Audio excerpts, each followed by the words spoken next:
আজ আমি আপনাদের এমন একটা প্রশ্ন করব যা শোনার পর আপনার রাতের ঘুম উড়ে যেতে পারে।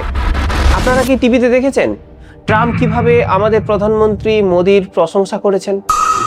Very close. We've been there for a little while, and he's a very tough negotiator. One of the toughest, actually. So you look at this man. I'll give you a lesson. He's the most beautiful-looking man. He looks so nice. He's like an angel. But actually, he's as tough as he's a killer. I don't want to. He's that killer. He's as tough as they come. But he looks so good. So he gets you by surprise. But there's few people like this. People say he's such a nice man. I said, no, he's very tough. He's a tough trader. কবে বলুন তো? এই G7 বৈঠকে তাকে beautiful man, Angel, এমনকি great leader বলেছেন। কিন্তু ক্যামেরার পিছনে আসল ততটা কি? কেন ট্রাম্প মোদিকে প্রশংসা করেছেন? অন্যদিকে ভারতীয়দের শিকলে বেঁধে দেশে ফেরত পাঠাচ্ছেন কেন? কেন ভারতীয় নাবিকদের উপর মার্কিন মিসাইল আছড়ে পড়ছে? আর কেনই বা আমাদের দেশের কোটি কোটি টাকা ক্ষতি করে আমেরিকার পকেট ভরানো হচ্ছে? ট্রাম্পের এই মিষ্টি কথার আড়ালে কি ভারতের সাথে চরম বিশ্বাসঘাতকতা হচ্ছে? আজ আমরা সব প্রমাণ সহ এই ভিডিওতে ডিকোড করব। শেষ পর্যন্ত ভিডিওটি অবশ্যই দেখবেন, আপনি চমকে উঠবেন এই সমস্ত সত্যতা জানলে। নমস্কার বন্ধুরা, আমি রাজকুমার আর আপনি দেখছেন আপনার প্রিয় চ্যানেল জিওটিক্যাল। বন্ধুরা, গত দুদিনের রিপোর্ট দেখে আপনি যদি টিভি খোলেন, গত যে দুদিন, এই দুদিনের রিপোর্ট আপনি যদি দেখতে টিভিটা খুলে দেখেন, তাহলে দেখবেন মোদিজি পুরো পৃথিবীর প্রধানমন্ত্রী হয়ে গেছেন। গ্লোবাল লিডারেরা লাইন দিয়ে দাঁড়িয়ে আছেন, কিন্তু এই আতিথেয়তা বা প্রশংসার বাইরে ভারতের সাধারণ মানুষের জন্য, অর্থাৎ আপনার আর আমার জন্য সরকার কি নিয়ে আসছে? আসল সত্যটা হলো আমেরিকা বুঝে গেছে মোদিকে কিভাবে ম্যানেজ করতে হয়। ট্রাম্প জানেন মোদির ইগোকে সন্তুষ্ট রাখলে আর দু চারটে ভালো ভালো কথা বললে ভারতে আমেরিকার থেকে কোনো প্রশ্ন আর আসবে না। আর এই সুযোগে আমেরিকা ভারতের উপর শুল্ক বা ট্যারিফ চাপিয়ে দেবে, আমাদের জিওপলিটিক্যাল প্রজেক্ট বন্ধ করে দিচ্ছে আর আমাদের নাগরিকদের অপমান করছে। এই ভিডিওতে গভীরভাবে বিশ্লেষণ করব এর ফলে ভারতীয়দের কি লাভ আর কি ক্ষতি হচ্ছে। যদি আপনিও জিওপলিটিক্স সহজ ভাষায় বুঝতে চান, তাহলে অবশ্যই এই ভিডিওটি দেখার আগে জিওটিক্যাল চ্যানেলটি সাবস্ক্রাইব করে রাখুন নতুন ধরনের ভিডিও নতুন দৃষ্টিভঙ্গিতে দেখার জন্য। চলুন শুরু করি আজকের মেঘা এপিসোড।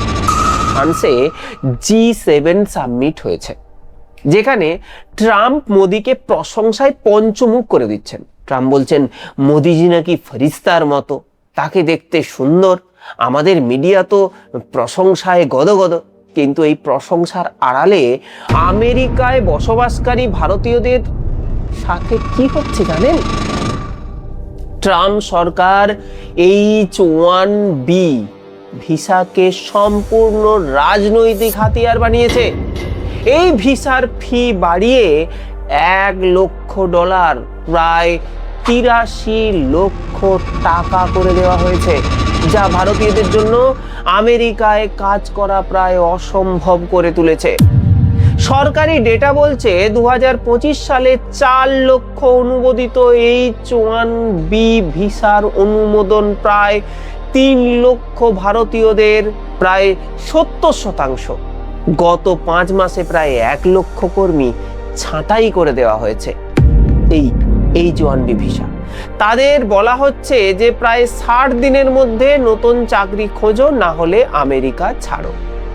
শুধু তাই নয়, অবৈধ ভারতীয় অধিবাসীদের পশুর মতো শিকলে বেঁধে ভারতে পাঠাতে বাধ্য করছে, অর্থাৎ ভারতে পাঠানো জোর করে হচ্ছে। আর সবচেয়ে বড় অপমানের বিষয় কি হলো জানেন?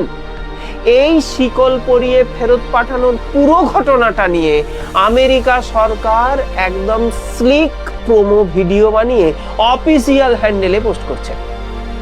আর এদিকে আমাদের ভারতের প্রধানমন্ত্রীকে ফেরেশতা বলছে। এত বড় অপমানের পরেও ভারতের তরফ থেকে কড়া জবাব দেওয়া হচ্ছে না বা হয়নি, কারণ ট্রাম্প তো মোদিজিকে গ্রেট লিডার বলেছেন, তাই সেখান থেকে কোনো খবর যাবে না। বন্ধুরা, জিওপলিটিক্সে ফ্রি বলতে কিছু হয় না। ট্রাম্পের এই প্রশংসার দাম ভারত কিভাবে চোকাচ্ছে সেটা একবার দেখুন। প্রথমত, বাণিজ্যের ক্ষেত্রে আমরা রাশিয়া থেকে তেল কিনছি বলে ট্রাম্প তার আমাদের ভারতীয় পণ্যের উপর 50%, হ্যাঁ 50% পর্যন্ত ট্যারিফ বা শুল্ক চাপিয়ে দিয়েছে। কি মজার সার্কাস না? যখন ইন্ডিয়া ইউএস ট্রেড ডিল হলো তখন যে ট্যারিফ আগে 3% ছিল তা বাড়িয়ে 18% করে দেওয়া হলো, আর ভারত তাতেই খুশি হয়ে গেল। ভারতে এক্সপোর্টাররা বিশাল ক্ষতির মুখে পড়লেন না, এখানে কোনো ভ্রুক্ষেপ নেই। দ্বিতীয়ত, জিওপলিটিক্স। চীনের স্ট্রিং অফ পার্লস রণনীতিকে কাউন্টার করার জন্য ভারত ইরানে চাবাহার পোর্ট তৈরি করেছিল, যা আমাদের জন্য স্ট্র্যাটেজিক্যালি অত্যন্ত গুরুত্বপূর্ণ ছিল। কিন্তু ট্রাম্প সরকার আমাদের সেই প্রজেক্টকেও, মানে ওই প্রজেক্টের উপরেও স্যাংশন বা নিষেধাজ্ঞা চাপিয়ে দিল। শুধু এখানেই থেমে থাকা হয়নি বা থেমে থাকেনি। পশ্চিম এশিয়ার সংকটে আমেরিকা ভারতকে সাইড লাইন করে পাকিস্তানকে মধ্যস্থতাকারী বানিয়ে দিয়েছে। বাহ! মোদী সরকার এতদিন ধরে পাকিস্তানকে বিশ্বমঞ্চে একঘরে করে রাখার যে বৃথা চেষ্টা করেছিল বলতে পারি, আমেরিকা সেটা এক ধাক্কায় নষ্ট করে দিল। এমনকি ট্রাম্প হোয়াইট হাউসে পাকিস্তানের প্রধানমন্ত্রী এবং সেনাপ্রধানকে বারবার আমন্ত্রণও জানিয়েছেন। সবচেয়ে লজ্জার বিষয় কি জানেন? 2018 সালে ভারতবর্ষের সম্মানার্থে ইউএস প্যাসিফিক কমান্ডের নাম বদলে ইউএস ইন্দো প্যাসিফিক কমান্ড রাখা হয়েছিল, কিন্তু G7 মিটিংয়ে ঠিক করার আগেই ট্রাম্প সরকার ইন্দো শব্দটি সরিয়ে দিয়ে একে ইউএস প্যাসিফিক কমান্ড করে দেয়। আমার যে কথাগুলো যদি হয়তো অনেকের হজম নাও হতে পারে, আপনি একটু সোর্স বা আমার কথাগুলোর গুরুত্ব বা সঠিক বলছে কিনা একটু পরীক্ষা করে দেখে নেবেন। চলুন আমি আবার কাহিনীতে ফিরে যাই। দেখুন, আমিও ভারতবর্ষকে ভালোবাসি, আমিও চাই ভারতবর্ষকে পৃথিবীর মানচিত্রে একটা টপ লিডারশিপ হিসেবে দেখতে, কিন্তু এই বিষয়গুলো যখন চোখে আসে তখন কিন্তু না বলে পারা যায় না। যাই হোক, আমি আবার চলে যাই। সাথে এমন একটি ম্যাপ রিলিজ করে যেখানে ভারতের ম্যাপ ভুল দেখানো হয়। পাকিস্তানের অধিকৃত কাশ্মীরকে, অর্থাৎ যাকে আমরা পিওকে বলে চিনি, পাকিস্তানের অংশ হিসেবে দেখানো হয় পিওকে কে। লাভ কার হচ্ছে? ইউএস অ্যাম্বাসাডারের টুইট অনুযায়ী ভারতীয় কর্পোরেট এজেন্টরা আমেরিকায় $20 বিলিয়ন ইনভেস্ট করছে, যা আমেরিকার সাপ্লাই চেইন মজবুত করছে এবং আমেরিকীয়দের জন্য চাকরি তৈরি করছে।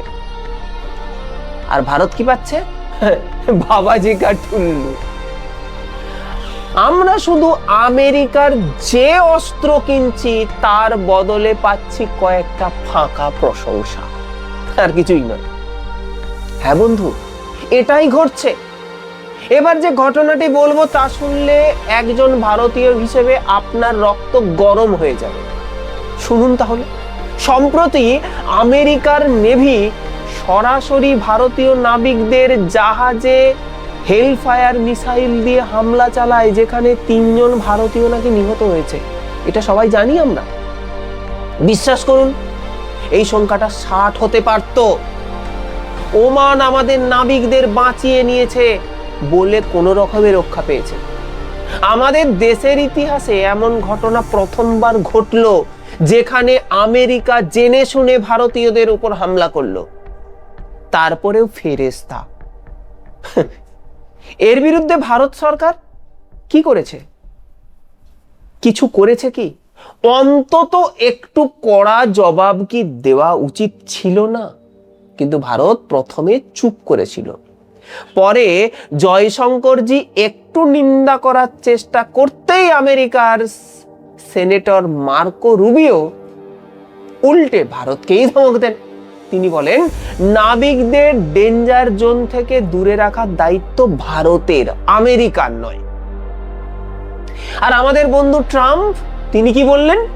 তিনি বললেন, একজন রিপোর্টার যখন ট্রাম্পকে এই ভারতীয় নাবিকদের মৃত্যুর কথা জিজ্ঞাসা করেন, ট্রাম্প কোনো দুঃখ প্রকাশ বা ক্ষমা চাওয়া তো দূরের কথা, খুব রিল্যাক্স ভাবে বলেন, আমি শুনেছি।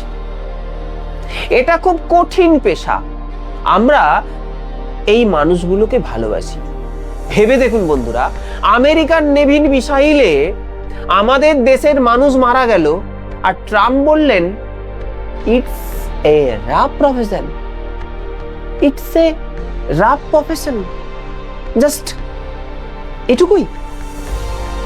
আর আমাদের প্রধানমন্ত্রী তখন পাশেই দাঁড়িয়েছিলেন, সরি বসেছিলেন। ট্রাম্প যখন এইসব বলছেন, তখন মোদিজি কাগজ দেখে একটু পয়েন্ট করলেন এবং হাসতে থাকলেন। কোথাও কোথাও তো ভুল সময়ে হেসে দিলেন। এটাই কি আমরা স্ট্রং ফরেন পলিসি বলবো? জানি না। তাহলে পুরো ঘটনার সারমর্ম কি? G7 সামিটে ট্রাম্প একটা অদ্ভুত কথা বলেছেন। তিনি বলেছেন, ভারত আক্রান্ত হলে আমেরিকা সাহায্য করবে যতদিন মোদি নেতা আছেন, as long he is leader. বন্ধুরা, দুটো নিউক্লিয়ার পাওয়ার বা ইকোনমিক্যাল পাওয়ারের মধ্যে সম্পর্ক জাতীয় স্তরে হয়। এটা পাড়ার মোড়ের দুই বন্ধুর আড্ডা নয় যে আমরা দু বন্ধুর দুজনের বন্ধুত্ব। কাল আরি ট্রাম্পের এই কথা প্রমাণ করে যে আমেরিকা ভারতের সাথে স্ট্র্যাটেজিক্যালি নয়, বরং মোদিজির সাথে পার্সোনাল সমীকরণের উপর তৈরি করেছে, যা দেশের ভবিষ্যতের জন্য খুব বিপজ্জনক। ট্রাম্পের স্ট্র্যাটেজি খুব পরিষ্কার, মুখে রাম বগলে ছুরি। ট্রাম্প বলেছেন, মোদিজিকে ইমপ্রেস করতে পারলে, ক্যামেরার সামনে দু চারটে প্রশংসা ছুড়ে দিলে ভারতের মিডিয়া এমনি এমনি আমাদের পকেটে চলে আসবে। এটাকেই বলে মাস্টার স্ট্রোক।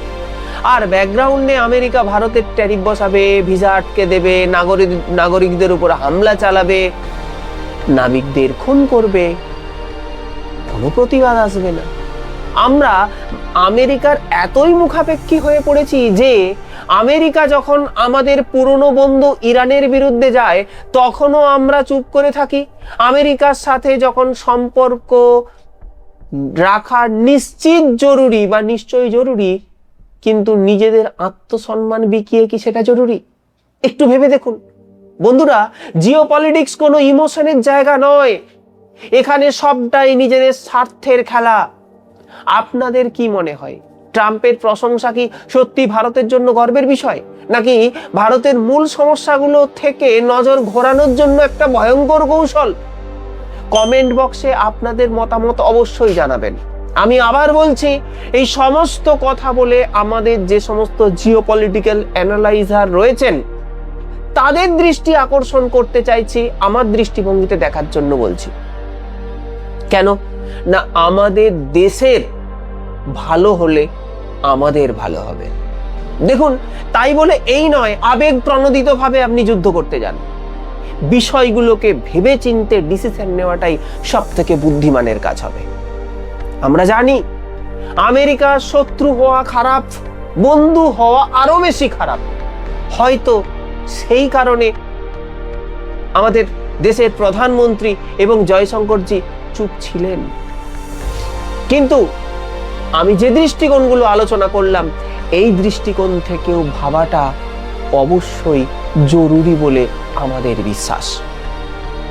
যদি ভিডিওটি ভালো লেগে থাকে, যদি আপনার এই তথ্যগুলো অন্য একটি দৃষ্টিকোণ থেকে আপনার পছন্দের মনে হয়ে থাকে, তাহলে অবশ্যই আপনি আমাদের চ্যানেলটি যদি ইউটিউব থেকে দেখে থাকেন তাহলে সাবস্ক্রাইব করবেন, যদি ফেসবুক থেকে দেখে থাকেন তাহলে ফলো করবেন। আজ এই পর্যন্তই, দেখা হচ্ছে পরের ভিডিওতে। ততক্ষণ পর্যন্ত ভালো থাকবেন, ভালো রাখবেন। জয় হিন্দ, বন্দে মাতরম।